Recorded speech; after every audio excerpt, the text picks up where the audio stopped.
Hi, Candy. I thought that I would go ahead and just share my story. Okay. I apologize for how I look, by the way. It's a rainy day and I just don't really feel like doing anything. It's just a rainy Sunday, so anyways. Um, I guess the best place to start would be to say that I have been suffering from chronic pain since I was about 6 years old. I would go to doctors. I was always getting injured and stuff, and they would just tell my mom that it was all in my head, that I was making it up for attention and stuff. But my mom knew better because she also has chronic pain. So I went a long time knowing that I had what's called fibromyalgia, which is a muscular pain syndrome that's not widely recognized. It's getting more recognized lately, but a lot of doctors don't believe in it. I went with like a self-diagnosis of that for a really long time, and I also was getting like random fevers and stuff. This had been going on like all through high school and into college. And finally, I got fed up with it. So I went to see my primary doctor, and he was concerned because, fevers like that for no apparent reason, that's not a good sign. Like, there's always something causing a fever. And I wasn't sick. So he ran a bunch of blood tests, and because of the results, he sent me to a rheumatologist where the first one I went to just kind of dismissed it. My ANA was positive, but he did diagnose me with fibromyalgia, so I got the official diagnosis of that. He put me on a really low dose antidepressant to help me sleep and just kind of set me on my way, and didn't really do much for me.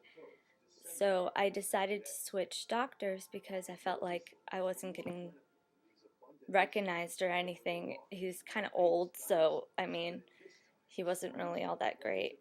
So I switched to a different doctor, and I was having problems with my knee and stuff. They thought I tore the cartilage, but it ended up there's nothing orthopedically wrong with it. So that was the main reason why I wanted to see him.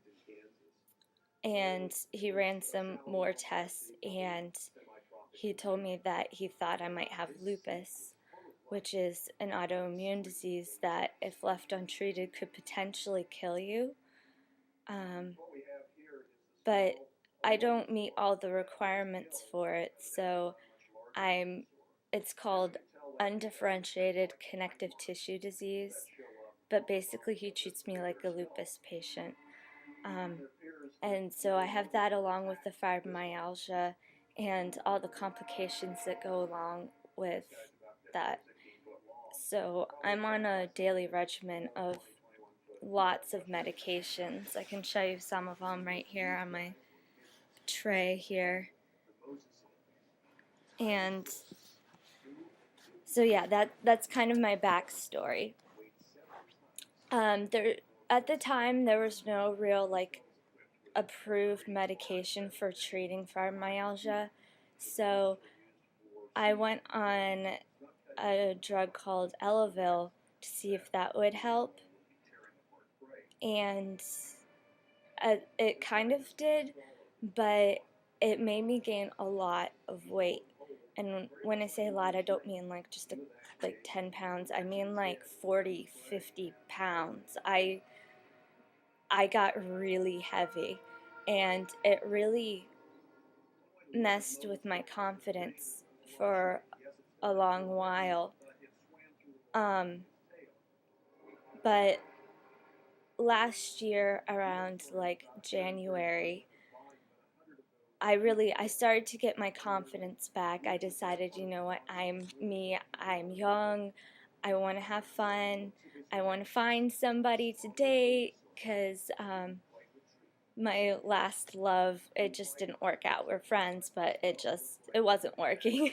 So, I decided, I was on a mission to just enjoy my life and just go from there.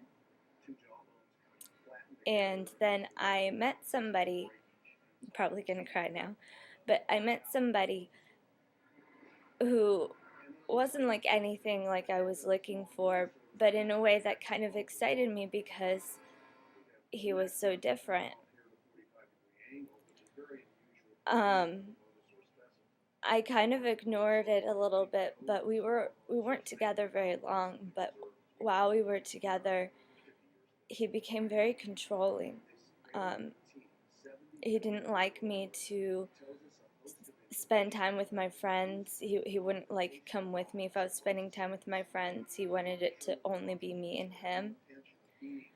And I just kind of wrote it off as, oh, he just really likes me. He wants to spend time with me, quality time. Because I was being naive.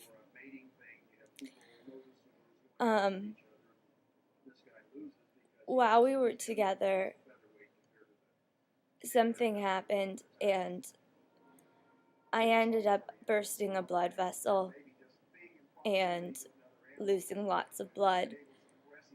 I thought that I was going to be okay, that I could stop it, but we later found out that I have a clotting disorder that we didn't know I had at the time. And it was like late at night, and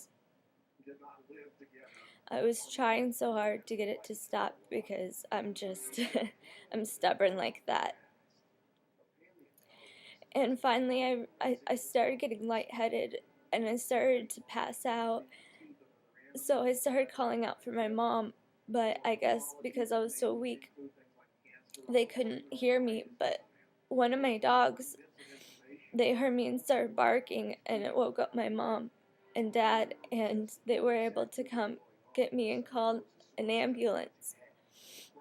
And so the ambulance came and they took me to the hospital. They said by the time that I got there, I had already lost about 2 quarts of blood. My blood pressure was so low that even with 2 IVs in me, it was still dropping. I was passing out, like I was in and out of consciousness. And they had to take me to emergency surgery to like stop the bleeding and close the laceration. And while I was on the operating table, my heart stopped. It was a very traumatic experience. When I came to, they wouldn't let me see my mom at first and stuff. It was really scary.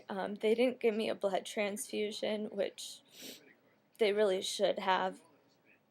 But my levels, my hemoglobin levels, basically if they had gone down much further, like there's no way that you could be alive with it being that low.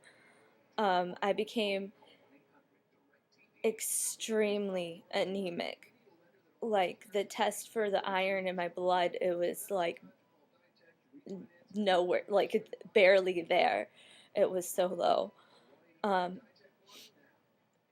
I had to stay on bed rest for a week before I was allowed to even go anywhere. And the day after that happened, the day that I came home, the guy I was dating got mad at me, started calling me, a fat, ugly bitch. I mean, pardon my language, and he broke up with me.